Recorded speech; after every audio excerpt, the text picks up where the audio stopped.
সুপ্রিয় দর্শক, আমি বাংলাদেশ থেকে সুভাষ সাহা, বিশ্ববাসী মিডিয়ার নিউজ24 ওয়েবসাইট ফেসবুক পেজ থেকে আপনাদের সবাইকে জানাচ্ছি স্বাগত। আজকে যে বিষয়টি নিয়ে আলোচনা করব, মূলত এই বিষয়টি হচ্ছে বাংলাদেশের সঙ্গে ভারতের সম্পর্ক উন্নয়নে ভারতের একটি ন্যারেটিভ আছে। সেই ন্যারেটিভটি আপনার বক্তব্যটি দিয়েছেন বিএনপির জ্যেষ্ঠ নেতা আমির খসরু মাহমুদ চৌধুরী। তো সেই বক্তব্যটিতে যাওয়ার আগে, যেহেতু আজকের এই আলোচনাটি এবং এই ন্যারেটিভ বিষয়টি প্রাসঙ্গিক, খুবই প্রাসঙ্গিক, কারণ বিএনপিও চায় ভারতের সঙ্গে সম্পর্ক পুনঃস্থাপন করতে এবং মধুর সম্পর্ক রাখতে। আওয়ামী লীগের সাথে সম্পর্ক আছেই, তাহলে বাধাটা কোথায়? এই বাধাটির ব্যাপারে যে বক্তব্যটি আমির খসরু মাহমুদ চৌধুরী দিয়েছেন, সেটি তার ভিডিও থেকে, অডিও থেকে আমি শোনাবো এবং চেষ্টা করব আমিও বলতে। এর আগে আমি রবীন্দ্রনাথ ঠাকুরের কালান্তর থেকে উদ্ধৃত কয়েকটি লাইন আমি পড়তে চাই, কারণ এটি খুবই প্রাসঙ্গিক। তিনি বলেছেন তার এই কালান্তরে, মনুষ্যত্বের অন্তহীন প্রতিকারহীন পরাভবকে চরম বলে বিশ্বাস করাকে আমি অপরাধ মনে করি। এ কথা আজ বলে যাব, প্রবল প্রতাপশালীরও ক্ষমতা মদমত্ততা আত্মম্ভরিতা যে নিরাপদ নয়, তারই প্রমাণ হবার দিন আজ সম্মুখে উপস্থিত। কারণ তিনি 100 বছর আগে তিনি উপলব্ধি করেছেন আজকের এই পরিস্থিতি হয়তো সামনে আসবে, অবতারণা হবে। এর প্রেক্ষিতে বিএনপির জ্যেষ্ঠ নেতা যে বক্তব্যটা নিয়ে আমি আজকে হাজির হয়েছি আপনাদের সম্মুখে, তিনি কি বলেছেন? বিএনপি জ্যেষ্ঠ নেতা আমির খসরু মাহমুদ চৌধুরীর বক্তব্যটি হচ্ছে এরকম যে, বাংলাদেশ নিয়ে ভারতের একটি ন্যারেটিভ আছে। ন্যারেটিভটি কি? বিশ্বে বাংলাদেশ নিয়ে নেগেটিভ মন্তব্য আছে। তিনি বলেছেন, ডোনাল্ড ট্রাম্প প্রেসিডেন্ট হওয়ার পর বাংলাদেশ বিষয়ে আমেরিকা, ভারতের উদ্বেগ, আল কায়দা, মৌলবাদ, হিন্দু, আদিবাসী নির্যাতন, ভারতের অভ্যন্তরে নিরাপত্তা, এই ইস্যুগুলো নিয়ে আওয়ামী লীগ ছাড়া বাংলাদেশের আর কোনো দলকে বিশ্বাস করে না ট্রাম্প মোদি প্রশাসন। শোনা যাক আমির খসরু মাহমুদের মুখ থেকেই তিনি কি বলতে চেয়েছেন। একটু অপেক্ষা করুন সুপ্রিয় দর্শক। আগে আমি বলে রাখি, আজকে আমার এই আলোচনায় উপস্থিত আছেন কানাডা থেকে প্রদীপ দাস, যার একটি জনপ্রিয় চ্যানেল আছে, YouTube channel Hindu lives matter. আর অপর পাশে আছেন দস্তগীর জাহাঙ্গীর তুগরিল। আপনারা ইতিমধ্যে তার সম্পর্কে অনেকেই জানেন, এবং আবারও বলতে হয়, তিনি হচ্ছেন আপনার আমেরিকার পররাষ্ট্র দপ্তরের প্রেস ব্রিফিং এর নিয়মিত কভার করেন, এবং বাকি পরিচয়টা তিনিই দেবেন। আমি শুধু এখন সে আমির খসরু মাহমুদ কি বলেছেন তার বক্তব্যটা আমি একটু চেষ্টা করব আপনাদেরকে শোনাতে। বাংলাদেশের মাধ্যমে তাদের সিকিউরিটি যে কিভাবে ক্ষতিগ্রস্ত হতে পারে, এই জন্য তারা খুব চিন্তিত। ভারত, তোমরা যে ন্যারেটিভ তৈরি করেছো এই 3টা বিষয়ের উপর বাংলাদেশ ভারত সম্পর্ক নিয়ে, যে একটা ইকোসিস্টেম ডেভেলপ করেছে, এগুলোকে নিয়ে তারা আবার ইকোসিস্টেম ডেভেলপ করেছে যেটা ভারতের এস্টাবলিশমেন্টের উপরে প্রভাব ফেলতেছে। You can get rid of your wife, you can't get rid of your neighbour. অবশ্য আমার ওয়াইফের সামনে এটা বলি না। আবার এখন ইদানিং আমি চিন্তা করছি এটা বেশি দিন বলা যাবে না, এটা আমাকে বলা উচিত যে you can get rid of your husband. Bangladesh Bharat রিলেশনশিপের মধ্যে যে ভারতের পক্ষ থেকে বাংলাদেশকে নিয়ে একটা ন্যারেটিভ আছে, এবং সেই ন্যারেটিভের মূল 2-3টা বিষয় আছে। সেটা একটা হচ্ছে সিকিউরিটি ইস্যু, যে বাংলাদেশ ভারতের মধ্যে security issue, they are very worried about ভারতের সিকিউরিটি।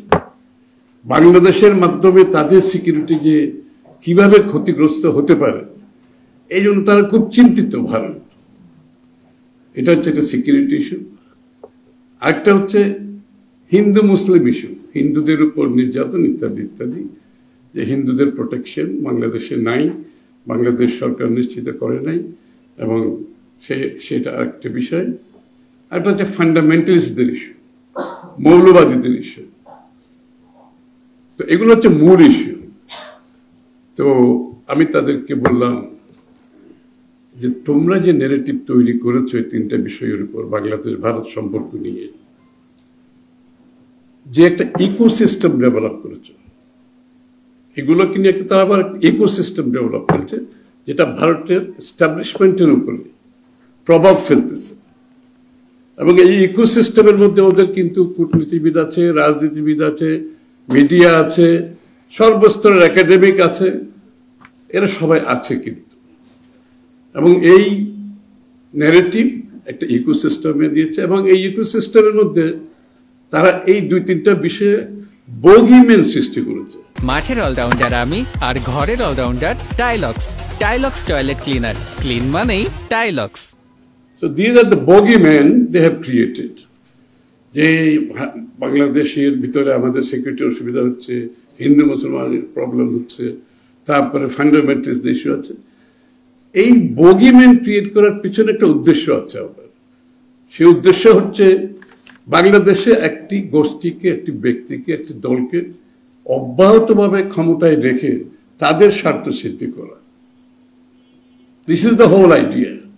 এবং এই ন্যারেটিভটা কিন্তু এস্টাবলিশমেন্টের কাছে খুবই গ্রহণযোগ্য, কারণ এস্টাবলিশমেন্ট যা চায় বাংলাদেশ ভারতের রিলেশনশিপের মধ্যে, এই ন্যারেটিভটা, এই ইকোসিস্টেমটা, এই বগিম্যান is serving the purpose.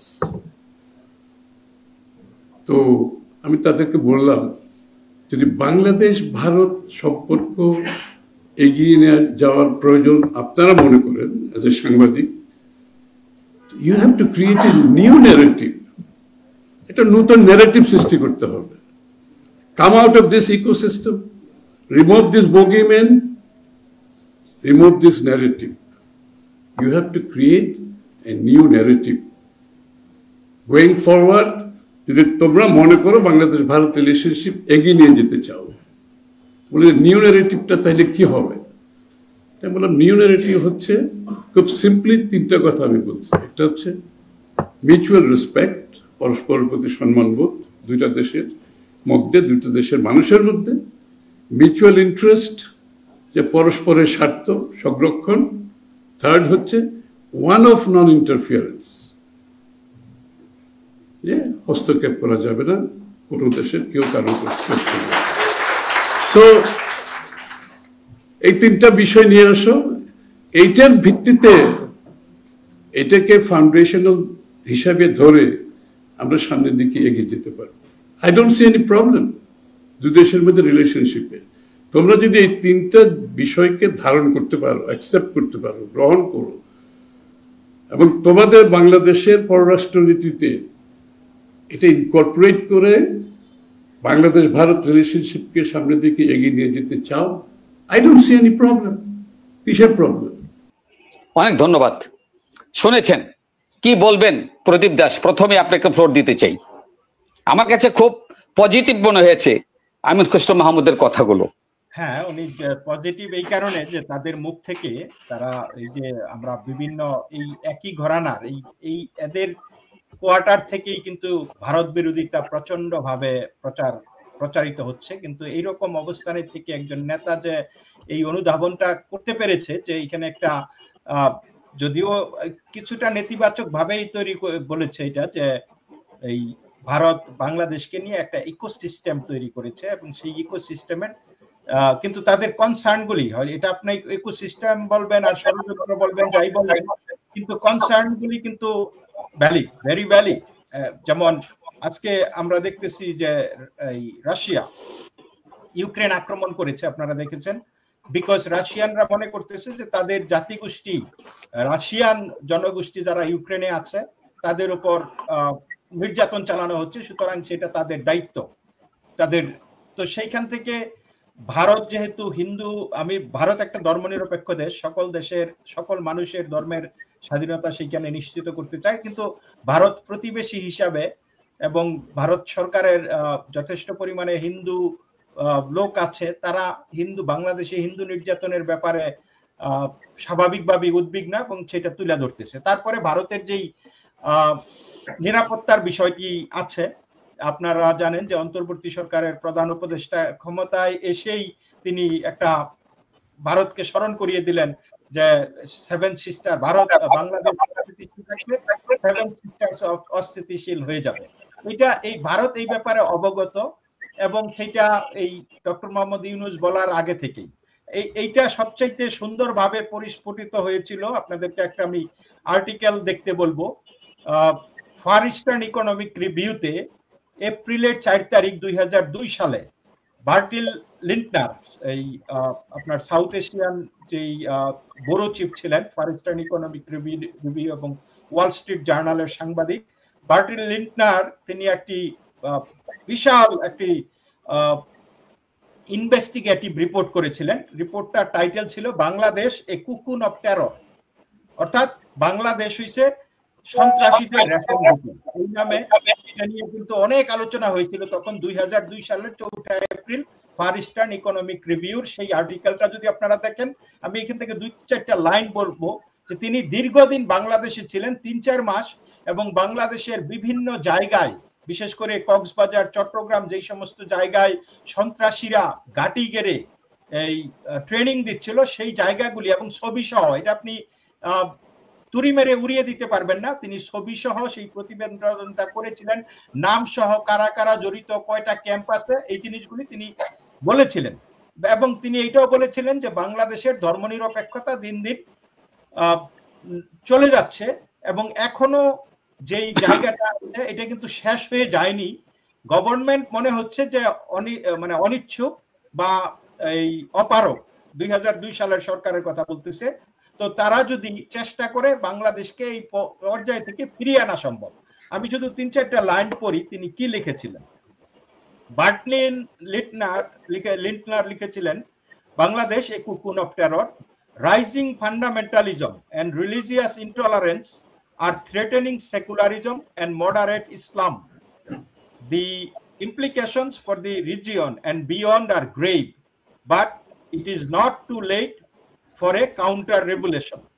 Okay, এটাকে তিনি একটা রেভুলেশন হিসাবে উল্লেখ করেছিলেন এবং বিশাল তথ্য সেখানে তিনি দিয়েছেন এবং সর্বশেষে একটা লম্বা আর্টিকেলের পরে তিনি লিখেছিলেন, the process is not irreversible, but if left unchallenged for too long, Bangladesh could deteriorate and become a new nest of terror.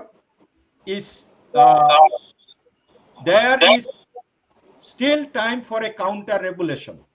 So আপনি সেই জিনিসটাতে দেখবেন যে কিভাবে বাংলাদেশের টেরর, বাংলাদেশের রেডিক্যাল ইসলামিজম রাইজ হইছে।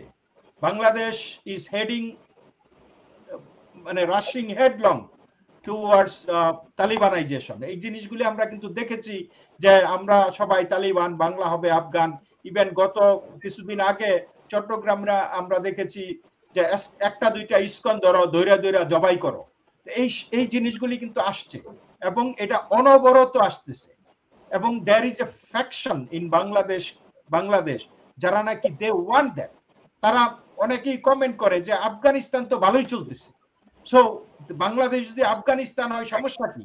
So there is an element to embrace that kind of thing. Even গত কয়েকদিন আগে বাংলাদেশের অ্যাটর্নি জেনারেল তিনি বলেছেন যে বাংলাদেশের 90% মানুষ মুসলমান, সুতরাং এইখানে সমাজতন্ত্র, ধর্মনিরপেক্ষতা থাকতে পারে না, এটা সরাই দেওয়া উচিত।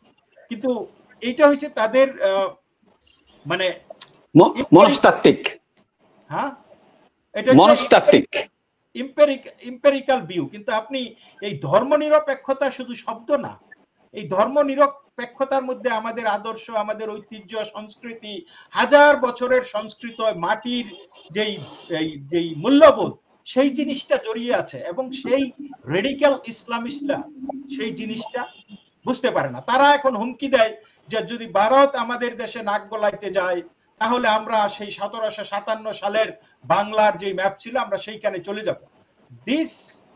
India should be concerned about that. এই যে আপনারা যে বলবেন এটাকে যে একটা ন্যারেটিভ তৈরি করেছে ইন্ডিয়া, বাট তোমরা এটা এই নানান কথা বলে, তোমরা নানান সময়ে ভারত বিরোধী স্লোগান দিয়ে বাংলাদেশ এই মুহূর্তে ইন্ডিয়ার জন্য একটা স্পর্শকাতর জায়গা হয়ে গেছে। ভারতের, কারণ ভারত যেমন বাংলাদেশকে 3 বা 4 দিক থেকে ঘিরে রেখেছে, আবার এটাও বলা যায় যে ভারতে পৃথিবীর সবচাইতে বড় বর্ডার হয়েছে ভারত এবং বাংলাদেশের বর্ডার। আপনি চিন্তা করে দেখেন যে কত বড় ভূখণ্ডে, এবং বাংলাদেশ যদি নাশকতা করে ভারতের অনেক ক্ষতি হবে।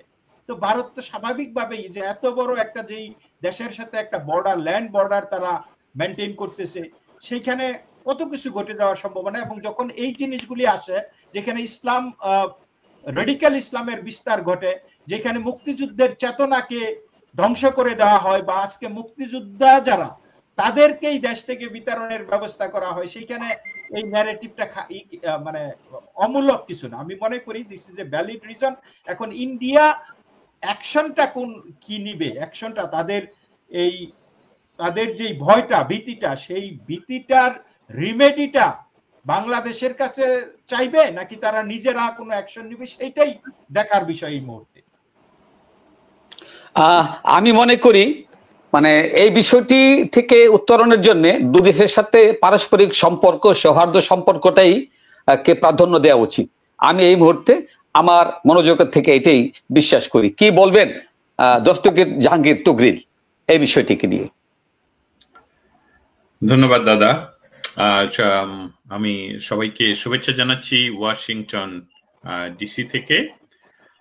আমরা নিয়তই এখন যে বিষয়টা নিয়ে মার্কিন যুক্তরাষ্ট্রের পররাষ্ট্র দপ্তরে আমরা উপস্থিত থাকি বা হোয়াইট হাউসে উপস্থিত থাকি, সেই বিষয়গুলো আসলে Bangladesh, Indo Pacific, specially Bangladesh, China, India and United states, Pakistan এখন আবারও সিনে চলে আসছে। আপনারা জানেন গত 24 ঘন্টার প্রথম আমি বিশ্বাস করিনি, মনে হয়েছিল ইয়েগুলো, স্ক্রিনগুলো আসলে হয়তোবা কোনো প্রপাগান্ডার অংশ। সেটা হতে পারে প্রো অ্যান্ড অ্যান্টি বাংলাদেশ, যে পাকিস্তান থেকে একটি জাহাজ এসেছে আজকে প্রথমবারের মতন স্বাধীন বাংলাদেশে, এবং সেই জাহাজের মালামাল খালাস করার জন্য কোনো ধরনের সাধারণ নিয়ম মানতে হবে না বলেও একটি প্রজ্ঞাপনের কপি আমাদের কাছে এসেছে, যেটা অনেক ভেরিফিকেশনের পর ইতিমধ্যে নিউজ, সামাজিক গণমাধ্যমগুলোতে প্রচারিত হচ্ছে। এটা একটা অ্যালার্মিং ইস্যু। যেই বিষয়টা নিয়ে আমরা এখন কথা বলছি, যে বাংলাদেশের অন্যতম একটি বড় রাজনৈতিক দলের একজন নেতার বক্তব্য, এবং গত 72 ঘন্টার সময় ধরে আমরা দেখলাম যে ওনার একটা ছবি, এটার সত্য নাও হতে পারে, আমি ভেরিফাই করতে পারিনি, যে উনি ভারতের একজন বিজেপির একজন সিনিয়র নেতার সামনে দণ্ডায়মান এবং কিছু বলার চেষ্টা করছেন। ছবিটা আসলে সত্য কিনা সেটা বলছি না, কিন্তু যদি এটা হয়ে থাকে এটা অনেকটাই অপমানজনক বাংলাদেশের জন্য। ব্যক্তিগত পর্যায়ে উনি কি ভাবেন সেটা বিষয় না, বিষয়টা হলো একজন বাংলাদেশের গুরুত্বপূর্ণ দলের নেতা হিসাবে অন্য একটি দেশের নেতার সামনে নত যেন না হয়ে তারা দুইজন হয় বসে কথা বলবে, না হয় দাঁড়িয়ে কথা বলবে। ছবিটি এটার বিপরীতে, একজন দাঁড়ানো আর একজন বসা, এবং একজন দাঁড়িয়ে নত যেন। এখন যে কথাটা উনি বললেন ভারতের ন্যারেটিভ, ভারত 1971 সনের আগেই 70 সন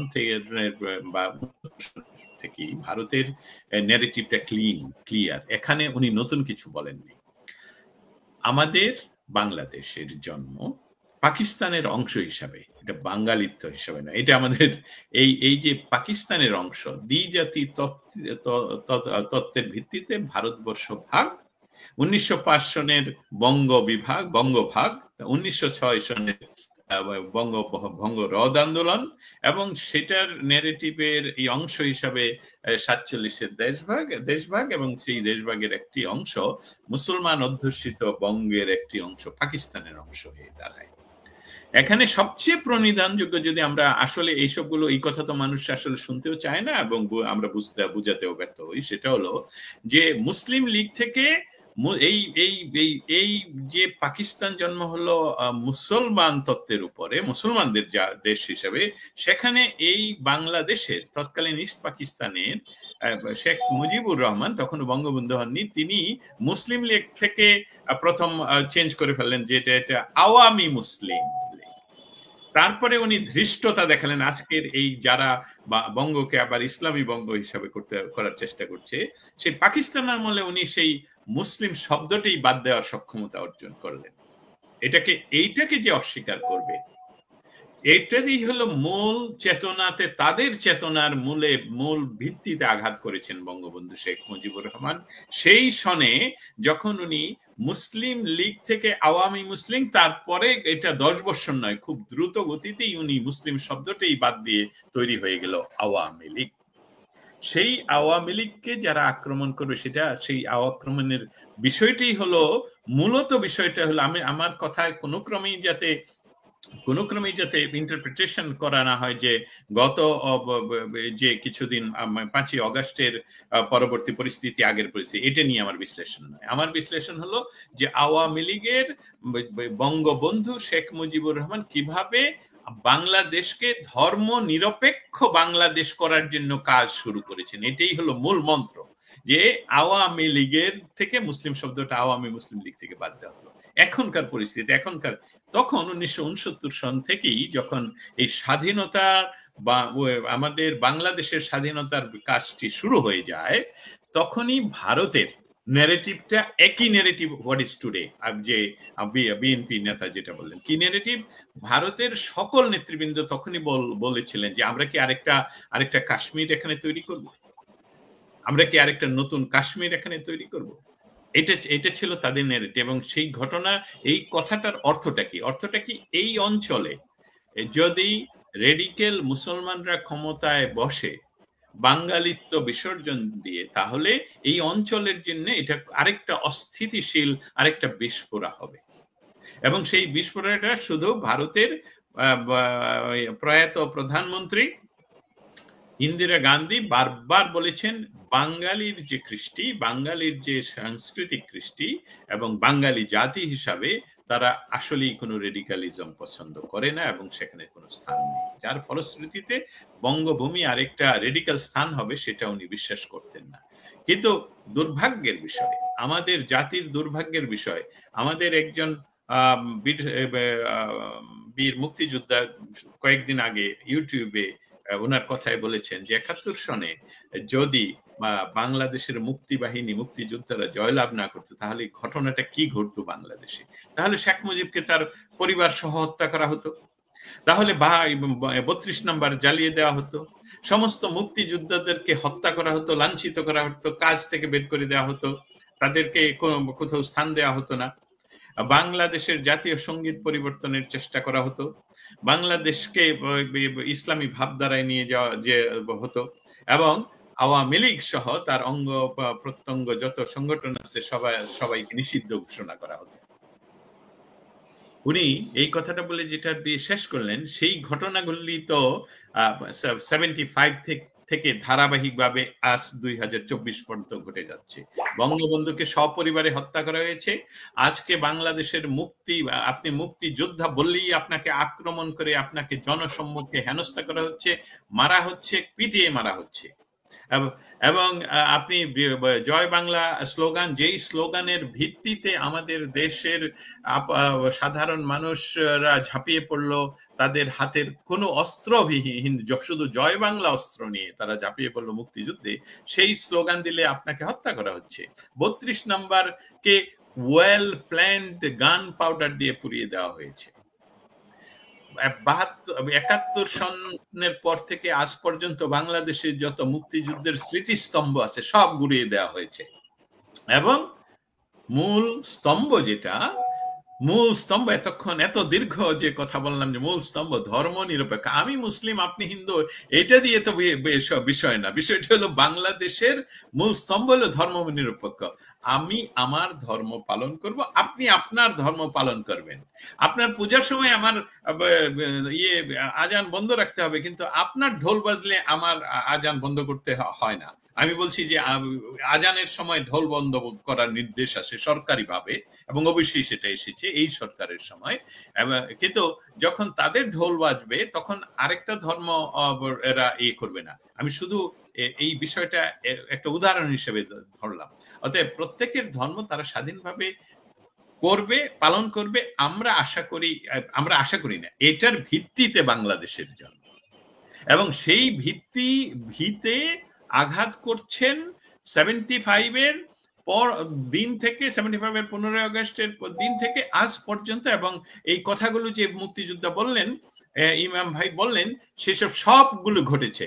32 নম্বর পুড়িয়ে দেওয়া হয়েছে, সমস্ত স্মৃতিস্তম্ভ পুড়িয়ে দেওয়া হয়েছে, মুক্তিযুদ্ধকে অস্বীকার করা হচ্ছে, মুক্তিযোদ্ধাদেরকে অপমান করা হচ্ছে, জয় বাংলাকে অস্বীকার করা হচ্ছে, এবং স্বাধীনতার মূল স্তম্ভকে এখন পরিবর্তনের, তাও উনি অ্যাটর্নি জেনারেলের কাজ তো হলো দেশের প্রচলিত আইনকে রক্ষা করার জন্য উনি কাজ করবেন। উনি আইন পরিবর্তনের জন্য তো ওনাকে পার্লামেন্টের মেম্বার হিসেবে পার্লামেন্টে যেতে হবে আইন প্রণয়নের জন্য। অতএব এই যে জগা খিচুড়ির যে একটা ব্যবস্থা বাংলাদেশে তৈরি করেছেন, মেটিকুলাসলি প্ল্যান করে, রিসেট বাটন তৈরি পুশ করে, সেটার বিরুদ্ধে না, সেটা যে আসলে বাংলার জনগণ চায় না, সেটা ধীরে ধীরে প্রকট ভাবে দেখা দিচ্ছে। আর ভারত এবং সর্বশেষ বঙ্গবন্ধুর ছবি দরবার হল থেকে সরিয়ে ফেলা হলো। আমি এইভাবে বলবো আর কি দাদা, এই বিষয়টাকে আমি একদমই গুরুত্ব দিচ্ছি না, এই কারণে যেখানে আমাদের বঙ্গবন্ধুর প্রতি শ্রদ্ধা রেখে, ছবির প্রতি শ্রদ্ধা রেখে বলছি, যেখানে বাংলাদেশকে তারা দখল করেছে, শব্দটা কিন্তু এখন আমাদের বুঝতে হবে যে এটা রাজনৈতিক পট পরিবর্তন করার ঘটনা, এটা বেদখল। বাংলাদেশ মুক্ত স্বাধীন 71 সনে যুদ্ধ করে বঙ্গবন্ধুর নেতৃত্বে যে দেশ আমরা পেয়েছিলাম, সেটা এই মুহূর্তে বেদখল। এবং সেখানে যে ওনাকে ছড়াবে, এটা খুবই সহজ, খুবই মানে বলবো যে এটাই তাদের মূল বিষয়। এবং সেখানে তার একজন উপদেষ্টার সে যোগ্য কিনা আমার প্রশ্ন রয়েছে, উপদেষ্টা হওয়ার, বাংলাদেশের উপদেষ্টা হওয়ার। সে তার উপদেষ্টার এখানে বঙ্গবন্ধুর ছবি সরিয়ে তার নিজের ছবি বসিয়ে দেওয়া, অর্থাৎ এখানে কোনো ধরনের আইন নেই, এখানে কোনো ধরনের শ্রদ্ধাবোধ নেই, এখানে আমরা জানিও না ইতিহাস কি। তবে একটি আশার বাণী, বাংলাদেশের সাধারণ মানুষ, ধর্মপ্রাণ মানুষ, কেউ বলছে 90%, কেউ বলছে 89%, এই 90% ধর্মপ্রাণ মানুষের 1%ও জঙ্গিবাদে বিশ্বাসী না। এটা হলো আমার ধারণা। আমি বাঙালি, আমি প্রথম বাঙালি, দ্বিতীয় বাঙালি, তৃতীয় বাঙালি, তারপরে আমি অন্য কিছু। এই বাঙালি হিসেবে বলছি যে এই বাংলাদেশের সাধারণ মানুষের প্রতি আমাদের আস্থা, আমাদের বিশ্বাস যে বাংলাদেশকে জঙ্গিবাদ, মৌলবাদ, ইসলামবাদের প্রতি বা কোনো ধরনের জঙ্গিবাদের প্রতি বাংলাদেশের মানুষ টলারেট করবে না। যেই প্রচেষ্টা তারা করেছে, সেটা 75-এর 15 আগস্ট সকালবেলায়ও করেছিল, তারা টিকেছিল 90 দিন, আজকে তারা 100 দিন। এবং তাদের একমাত্র কাজ, যারা এখন ক্ষমতাসীন, তাদের একমাত্র কাজ হবে বাংলাদেশকে একটা ট্রানজিট পিরিয়ডে বাংলাদেশের যাতে চলমান বাংলাদেশের সকল মানুষের নিরাপত্তা বোধ নিশ্চিত করবেন। সেই সাথে পার্শ্ববর্তী দেশ, যেটা সবচেয়ে বড়, আপনারা বলেছেন যে সবচেয়ে বড় বর্ডার, তাদের সাথে আমাদের যে সবসময়ের সুসম্পর্ক, সেটার প্রতি নজর দিবেন। এবং আলটিমেটলি যদি বাংলাদেশের প্রধান উপদেষ্টা যখন বলেন যে পার্শ্ববর্তী দেশের 7টি, মানে 7 সিস্টার সহ, ওয়েস্ট বেঙ্গল সহ এবং এমনকি বার্মা সহ অনিরাপদ হয়ে যাবে, এটা কিন্তু আন্তর্জাতিক আইনের লঙ্ঘন। কারণ এটাতে হয়ে যায় উনি অ্যাগ্রেসর, উনি মৌখিক হোক আর ফিজিক্যাল অ্যাটাক যদি পার্শ্ববর্তী বা কোনো দেশকে করে, তাহলে সেই দেশের আন্তর্জাতিক আইন অনুসারী প্রতিরক্ষার তার অধিকার রয়েছে। অতএব এটা বাংলাদেশের জন্য খুবই একটি অস্বাভাবিক, আমি বলবো সংবেদনশীল তো বটে, কিন্তু বাংলাদেশ এই মুহূর্তে ভারতের নিজের রক্ষা করার জন্য, টেরিটোরিয়াল ইন্টিগ্রিটি রক্ষা করার জন্য তারা যদি যে কোনো ধরনের অ্যাগ্রেসিভ পদক্ষেপ নেয়, তাতে আন্তর্জাতিক মহলে তাদেরকে বাধা দেওয়ার মতন কোনো আইনের সুযোগ আমাদের নেই। না, আমার কথা সেটি নয়। আমার কথা হচ্ছে, মানুষ তো সিচুয়েশন সবসময় বদলায়, প্রতি মুহূর্তে চেঞ্জ হয়। আমি আজকে খুব খুশি হয়েছি এই আমির খসরু মাহমুদ চৌধুরীর, ইনি একজন বিএনপির নীতি নির্ধারকদের মধ্যে একজন অন্যতম বিশিষ্ট প্রজ্ঞাবান ব্যক্তিত্ব।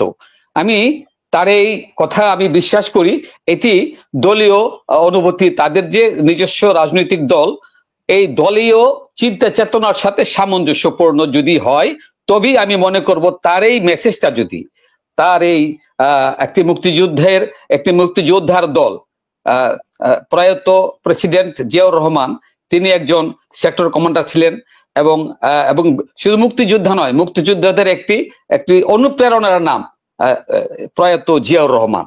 আমি যখন মুক্তিযুদ্ধে অংশগ্রহণ করতে যাই, আমি যখন নৌকা পাড়ি দেই, আমার হাতে রেডিও ছিল, রেডিওতে যখন আমি দেখি যে আমি জিয়া বলছি, মেজর জিয়া, তখন কিন্তু আমার মধ্যে একটা বিদ্যুৎ প্রবাহিত হয়েছে।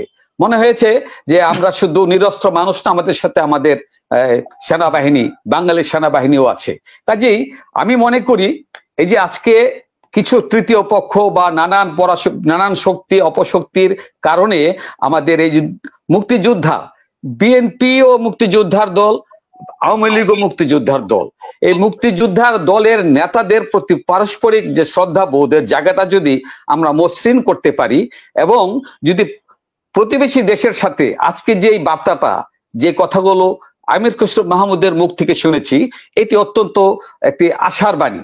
এবং আমি মনে করি এই উপলব্ধিটা আমাদের ভবিষ্যৎ বাংলাদেশ, সুখী সমৃদ্ধ বাংলাদেশ গড়ার জন্য এই বক্তব্যটা অত্যন্ত তাৎপর্যপূর্ণ। আমি বিশ্বাস করি এই ধারায় যদি আমরা বিশ্বাসটা অর্জন করতে পারি যে কখনোই ভারত মনে করবে না যে বিএনপি আসলে আবার দেশটা উল্টো পথে হাঁটবে, এই ভাবনার জগৎ থেকে যদি আমরা পরিবর্তন ঘটাইতে পারি কথায় এবং কাজে, আমি বিশ্বাস করি ভারতও তাদের নানা বক্তব্যে উঠে এসেছে, তারা কোনো দলকে প্রমোট করতে চায় না, তারা চায় একটা শান্তিপূর্ণ সহ অবস্থানের পক্ষে যারা থাকবেন তাদের সঙ্গে তারা হাত মিলে কাজ করবেন। কি বলবেন প্রদীপ দাস? আচ্ছা, এই যে আজকে এই বিএনপির এই আমির খসরু তিনি বলতে বাধ্য হচ্ছেন, তিনিও কিন্তু আশঙ্কা করতেছেন এখন, কারণ বাংলাদেশে পরিবর্তন এসেছে এবং এটা একটা ভয়ঙ্কর পরিবর্তন। আপনি খেয়াল করবেন, এতদিন তারা বৈষম্য বিরোধীর কথা বলেছে, কিন্তু আমরা যেটাকে বলেছি যে এটা বৈষম্য বিরোধীর আন্দোলন না, এটা ইসলামী আন্দোলন, ইসলামী বিপ্লব। আমি বলবো ইসলামী বিপ্লব। এবং কয়েকদিন আগে আপনারা জামাতে ইসলামের যে জেনারেল সেক্রেটারি গোলাম পারোয়ার, তার বক্তব্য শুনেছেন, তিনি বলেছেন যে বাংলাদেশের পরবর্তী বিপ্লব হবে ইসলামী বিপ্লব। তা আমি বলবো যে না, ইসলামী বিপ্লবই শুরু হয়েছিল, কিন্তু ইসলামী বিপ্লবটা মাঝখানে গণরোষের কারণে, কারণ বাংলাদেশের আপামর জনসাধারণ, সংখ্যাগরিষ্ঠ মানুষ, তারা এই কট্টর মৌলবাদে বিশ্বাসী নন, তারা চায় একটা সুন্দর সহাবস্থান, শান্তিপূর্ণ একটি বাংলাদেশ, অধিকাংশ মানুষ। তো সুতরাং সেই ইসলামী বিপ্লবটা তারা তথাকথিত কোটা বিরোধী আন্দোলন বা বৈষম্য বিরোধী আন্দোলনের নামে যেটা শুরু করেছিল, সেই বিপ্লবটা মাঝপথে থেমে গেছে, কারণ তাদের অতি সক্রিয়তার কারণে। তারা বাংলাদেশের ম্যাপ পাল্টাবে, পতাকা পাল্টাবে, তারা জাতীয় সঙ্গীত পাল্টাই দিবে। তারপরে এই যে এগুলি যখন এসছে, তখন কিন্তু সিভিয়ার ব্যাকক্লাশ এসেছে। সেই ব্যাকক্লাশের কারণে তাদের ইসলামী বিপ্লবটা তখন থেমে গেছে। এই ইসলামী বিপ্লবটা পরবর্তী বিপ্লব না, এইটাই এখন তাদের প্রশ্ন হলো, তারা এই ইসলামী বিপ্লবটাকে কি সমাপ্তির পর্যায়ে নিয়ে যেতে পারবেন কি পারবেন না। আপনি দেখেন কি ভয়ঙ্কর পরিবর্তন হচ্ছে। মোস্তফা সারোয়ার ফারুকী, হ্যাঁ, এখন তো ওনার প্রতি আমার অনেক সহানুভূতি, কিন্তু ওনার যে আগের বক্তব্যগুলো, আমি মানে বা আমার বন্ধু বান্ধব যারা আছেন, আমার চিন্তার সাথে যারা নাকি চেতনার সাথে মানে এই একমত, তারা কিন্তু আমরা ভাবতাম যে এই যে মোস্তফা সারোয়ার ফারুকী, তিনি জামাত ঘরানার লোক, সত্যিকার অর্থে তিনি ডানপন্থী, মোটেও বামপন্থী না, মধ্যপন্থী না, বরং আমি বলবো যে রাইট অফ সেন্টার তিনি একজন ব্যক্তি। এখন ওনাকে উপদেষ্টা করার পরে এখন কিন্তু বলা হচ্ছে যে উনি যথেষ্ট পরিমাণে এই বিপ্লবী না, অর্থাৎ ইনিয়ে বিনিয়ে বলতে চাচ্ছে যে তিনি যথেষ্ট পরিমাণে মুসলমান না। এখন আমাদের এই যে মুসলিম ভাইরা যারা ধরেন আমাদের দস্তগীর জাহাঙ্গীর ভাই আছেন এইখানে, sensible people, they don't identify things in the lens of religion. তারা মানবতা দেখে, মানুষ দেখে, এটার ভিতরে কন্টেন্ট দেখে। কিন্তু যারা নাকি শুধুমাত্র দাড়ি টুপির রাজনীতি করে, তাদের কাছে এই মোস্তফা সারোয়ার ফারুকী, যদিও আমার কাছে মোস্তফা সারোয়ার ফারুকী একজন রাইট অফ সেন্টার পারসন, কোনোভাবেই ধর্মনিরপেক্ষ মানুষ নন তিনি, কারণ আমি ওনার অনেক স্ট্যাটাস দেখেছি, কিন্তু এই ব্যক্তিটাও গ্রহণযোগ্য না আজকের এই ইসলামী বিপ্লবীদের কাছে। সো এবং বাংলাদেশের অধিকাংশ মানুষ কিন্তু সেই কট্টরবাদটাকে সমর্থন করতে পারে না, কিন্তু তারা ধর্মকে ভালোবাসে। অনেকে কালচারাল মানে রিলিজিয়নটাকে কালচারাল পর্যায়ে মানে কালচারালি রিলিজিয়াস ওই রকম আর কি, যে তারা বাংলাদেশের আবহমান সংস্কৃতিকে তারা ধারণ করে, বাঙালিকে ধারণ করে, ধারণ করে, ৭১-কে ধারণ করে, ৭ই মার্চকে ধারণ করে, জয় বাংলাকে ধারণ করে, বঙ্গবন্ধুকে ধারণ করে, তারপরেও তারা তাদের ধর্মটাকে ভালোবাসে। কিন্তু এই বিপ্লবীদের কাছে কিন্তু তারা নিরাপদ নয়। আপনি মুজিববাদকে সমর্থন করলে, আপনি বাঙালি জাতীয়বাদকে সমর্থন করলে, ৭ই মার্চকে সমর্থন করলে, ওই যে তুগরিল ভাই বলে গেছেন যে আওয়ামী মুসলিম লীগ থেকে ওই যে মুসলিম বাদ দিয়েছে, আপনি যদি সেটার সাথে একমত হন, then you are not a good Muslim. আপনার ওই জায়গাটাও আপনাকে তারা আক্রমণ করবে। You are not Muslim enough. Exactly. Thank you. Understand? That is going to be the defining moment for Bangladeshi politics right now. এই পার্টি, এই যে সাইলেন্ট মেজরিটি, যারা নাকি এই বোধোদয়টা চেতনাটা ধারণ করে, তারা কি বাংলাদেশে টিকে থাকতে পারবে কিনা? তাদের কাছে তো ওই যে ওই 7.629, হ্যাঁ, তাদের কাছে তো কোনো কিছু নাই, তারা তো মারামারি, তারা সংসার নিয়ে ব্যস্ত আছে। কিন্তু যারা নাকি মনে করে যে মরলে শহীদ বাঁচলে গাজী, তাদেরকে থামানো তো সম্ভব না। আপনার খালিস্তানের কথা চিন্তা করেন, 1% খালিস্তানি পন্থী, 2% খালিস্তান পন্থী, সেইখানে ম্যাক্সিমাম লোক ভালো, 98% তারা ভারতে থাকতে চায়, সেই 2% তো অনেক প্রবলেম করে, এবং আমরা দেখেছি কি পরিমাণে পাঞ্জাবে সমস্যাগুলি হয়েছিল। তো সেই রকম এই যে এই জনগোষ্ঠীটা 1% সারা দেশের 90% মানুষকে মানে তাদের মতামতকে গলা চেপে ধরবে, এইটা কিভাবে পরিত্রাণ পাবে? এবং সেই পরিত্রাণ পাওয়ার কিন্তু এখন কথা বলা শুরু করছে বিএনপির কাছ থেকে, কিন্তু আমরা সেই কথাগুলি শুনতেছি এখন, যে তারা ভয় পেয়ে যাচ্ছে, নেক্সট টাইম তো বিএনপিও যথেষ্ট মুসলমান না। দিস ইজ বাংলাদেশ সেই দিকে ধাবিত হচ্ছে না। আমার বক্তব্য হচ্ছে যে আমরা একটা মিক্সড জনসংখ্যার দেশে বসবাস করি, সেখানে রেডিকেল যেমন আছে, লিবারেল আছে, আপনার সব ধরনের মানুষ নেই আমাদের বসবাস। তো যেখানে সব ধরনের মানুষের মধ্যে মাত্র একেবারে -% কিছু মানুষ বিচ্ছিন্নভাবে বিক্ষিপ্তভাবে একটু উল্টো পথে হাঁটতে চাইছে বা চেষ্টা করছে, কখনোই তারা সফল হননি। তবে আসার কথা হচ্ছে আওয়ামী লীগ এবং বিএনপি বা স্বাধীনতা বিরোধী দল বাদ দিলে আর যে মানুষগুলো আছে তাদের সংখ্যা তো বেশি, নিরঙ্কুশ। তো নিরঙ্কুশ সংখ্যাগরিষ্ঠ মানুষের ইচ্ছার বাইরে এই ক্ষুদ্র ক্ষুদ্র শক্তি কি খুব একটা সফল কাম হবে বলে আপনারা মনে করেন? কি বলেন দস্তগীর জাহাঙ্গীর? দাদা অসংখ্য ধন্যবাদ। আবার প্রথমেই আমাদের একটি বিষয় খুব ভালো লাগছে যে আমরা ইন্টারেক্টিভলি ইয়াটা করছি, কথাগুলো বলছি। পিকেদা যে কথাটা বললেন, দাসদা যে কথাটা বললেন, সেটাকে আমি ইকো করে বলছি যে বাংলাদেশের প্রেক্ষিত, বাংলাদেশের ইতিহাস, ভারতবর্ষের যেই ভারতবর্ষের আজকের রাজনৈতিক ভারতবর্ষ, এর সাথে দিন রাত এটা সম্পৃক্ত।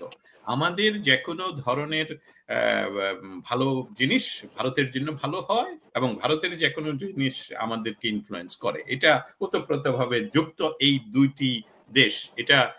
এটার বাইরে যদি এই বক্সের বাইরে বের হয়ে যদি আমরা কথা বলি, সেখানেই সংঘর্ষ হয়। সংঘর্ষটা হলো যে আমাদের বাংলাদেশ কখনোই আফগানিস্তান হবে না, কারণ আফগানিস্তান হলো আমাদের বাংলাদেশ, এই যে ইয়া হবে না, এই তুর্কমেনিস্তান হবে না, উজবেকিস্তান নরম মাটির দেশ বাংলাদেশ, এটি হতেই পারে না। কারণ সেসবগুলো হলো মানে এটার মৌলিক কারণ না। আমি শুধু এমনি আপনার মতনই বলছি যে আমরা আমাদের এক পাশে সমুদ্র বা বঙ্গোপসাগর, আমাদের নামে সাগর, এবং আমরা আমাদের পলিমাটি, আমাদের বৃষ্টি, আমাদের মাছ, আমাদের গাছপালা। আর সেসবগুলো শুষ্ক শুষ্ক মানুষ, শুষ্ক পরিবেশে তাদের মেন্টালিটি, তাদের খাদ্য, এই সমস্ত বিষয়ই আলাদা। এবং তাদের বাংলাদেশের এই মানুষের উপর, বাংলাদেশের জনগোষ্ঠীর উপরই আমাদের আস্থা। কিন্তু যে প্রশ্নটি আপনি করেছিলেন, যদি আপনি আমাকে আবারও প্রশ্নটি উত্থাপন করেন তাহলে আমি বলতে সুবিধা হয়। দাদা, আপনি যেটা জানতে চেয়েছিলেন আপনি যদি আবারও বলেন। আমি জানতে চেয়েছি সেটি হচ্ছে আমাদের এই মিক্সড জনসংখ্যার মানুষ, বিভিন্ন জাতি গোষ্ঠী, আপনার আদিবাসী, হিন্দু, মুসলমান, বৌদ্ধ, খ্রিস্টান, নানান মানুষ, এবং দলগত ভাবেও আওয়ামী লীগ, বিএনপি, কমিউনিস্ট, ছোট ছোট অনেক দল, সব দলগুলো যদি আপনি স্ক্রুটিনাইজ করেন, আপনি কত সংখ্যা, কত পার্সেন্ট লোক পাবেন যারা এরকম ফ্যানাটিক বা যারা শুধু ধর্মীয় দৃষ্টিভঙ্গি থেকে একটা দেশের নাম বদলাতে চান। এবং আমাদের মধ্যে যে একটা সুন্দর বাগান, যে বাগানকে সমৃদ্ধ করে ভ্যারাইটিস ফুল, সেই ভ্যারাইটিস ফুল দিয়ে যে বাগানটি রচিত হয়েছে ৭১-এর মুক্তিযুদ্ধের মাধ্যমে, সেই মুক্তিযুদ্ধের অনেক মানুষ বলিদান দিয়েছে, অনেকের আত্মত্যাগ আছে। ইভেন যে আমাদের বন্ধু রাষ্ট্র ভারত প্রতিবেশী, তাদেরও ৪০,০০০ সেনার রক্তের বিনিময়ে আমাদের রক্ত তো আছেই। যে প্রতিটি রক্তের কি মূল্য নেই? রক্তের প্রতি আমাদের এই পলিমাটির দেশের গণমানুষ কি শ্রদ্ধা বা সহানুভূতি, কোনোটাই ভালোবাসা কোনোটাই থাকবে না? অবশ্যই আছে। যেই ক্ষুদ্র জনগোষ্ঠী, যে ক্ষুদ্র ক্ষুদ্র দল, ক্ষুদ্র চিন্তা চেতনার মানুষ, অনগ্রসর পশ্চাৎপদ মানুষ, তারা তো কখনোই বিজয় হবে অন্তত আমি বিশ্বাস করি না। সেই জায়গায় আমি আপনার মতামত চাই। আপনার কি দৃষ্টিভঙ্গি, আপনার প্রেডিকশন কি? অসংখ্য ধন্যবাদ সুভাষদা। আমি আবারও ওই রেফারেন্সটাই টেনে বলবো যে পিকে দাসদা কিন্তু এই কথাটা এখানে আমাদের সামনে তুলে ধরলেন যে পাঞ্জাবের যে স্বাধীন খালিস্তানের পক্ষের তাদের ১ থেকে ২% মানুষের সেখানে সাপোর্ট, সেখানেও কত বড় ধরনের ক্রাইসিস সবসময় আমরা দেখে যাচ্ছি, এবং এটা নিয়ে আন্তর্জাতিক ক্রাইসিসের তৈরি হয়েছে কানাডার সাথে ভারতের। আমরা এখন সবসময় দেখছি বিষয়টা। কিন্তু বা একটা সৌভাগ্যের এবং সুখবর হলো বাংলাদেশের রেডিকাল, বাংলাদেশকে ইসলামী ইরানিয়ান রেভুলেশন ঘটানোর মতন সাপোর্টার বাংলাদেশে ইভেন নট 0.5%, এটা 0.0, কারণ 18 কোটি মানুষের 1% যদি হয় তাহলে এটা একটা বিরাট সংখ্যা হয়ে দাঁড়াবে। এটা কিন্তু ওরাও জানে। কিন্তু মৌলিক বিষয়টা হলো তারা যে টেকনিকটা, এই যে ক্ষুদ্র ক্ষুদ্র পকেটগুলো, সন্ত্রাসী জঙ্গি পকেটগুলো, যারা ট্রেইনড আউটসাইড থেকে, যারা ট্রেন হয়ে আসে এবং ট্রেনিং নিয়ে আসে, যে বাংলাদেশের অস্বাভাবিক অস্থিতিশীল করে তোলা এবং মানুষকে বিপথে নিয়ে যাওয়া, সেটার একটা প্রকৃষ্ট উদাহরণ কিন্তু এই বৈষম্য বিরোধী আন্দোলনের কথা বলে, কোটা বিরোধী আন্দোলনের কথা বলে তারা মানুষকে বিভ্রান্ত করে, মানুষকে কিন্তু সত্যি সত্যি কিছু মানুষকে, is even less than 0.5% of total Bangladeshi population, কারণ বাংলাদেশে 1% পপুলেশন হলে তো আপনি জানেন এটা কত বড় গোষ্ঠী। এই একটা অংশকে কিন্তু তারা সেদিন বুঝাতে সক্ষম হয় যে রাস্তায় নেমে আসতে হবে, কারণ আপনাদের স্বাধীনতার, আপনাদের মৌলিক স্বাধীনতা যেটা হলো ফ্রিডম অফ ইউর অপিনিয়ন, সেটা বন্ধ হয়ে যাচ্ছে, ছাত্র খুন করা হচ্ছে এবং মানুষ খুন করা হচ্ছে, অতএব আপনাদের অধিকারের জন্য মানুষ রাস্তায় নামুন। আমরা শুধু কোটা বিরোধী আন্দোলন করেছিলাম, আমরা শুধু বৈষম্য বিরোধী আন্দোলন করেছিলাম। কিন্তু এটা দাদাও বলেছেন, আমিও বলছি, আমরা সকলেই জানতাম যে এইটার একটা মাস্ক পরিয়ে দিয়ে এটা ইসলামী আন্দোলনের মানুষ, যেহেতু বাংলাদেশের মানুষেরা যাত্রা গান পছন্দ করে, এটা তার মন থেকে মুছে ফেলতে পারা যাবে না। এটা আপনি যতই আইন দ্বারা বন্ধ করেন এটা বন্ধ হবে না।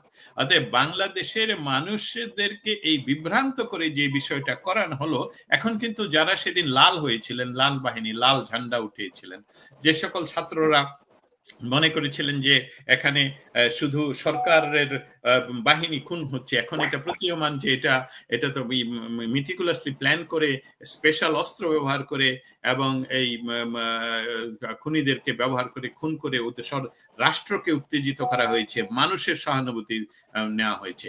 কিন্তু সুসংবাদটা হলো এই, বাংলাদেশের মানুষ এটা ধীরে ধীরে এখন আবার বুঝতে পারছে যে তারা কারা।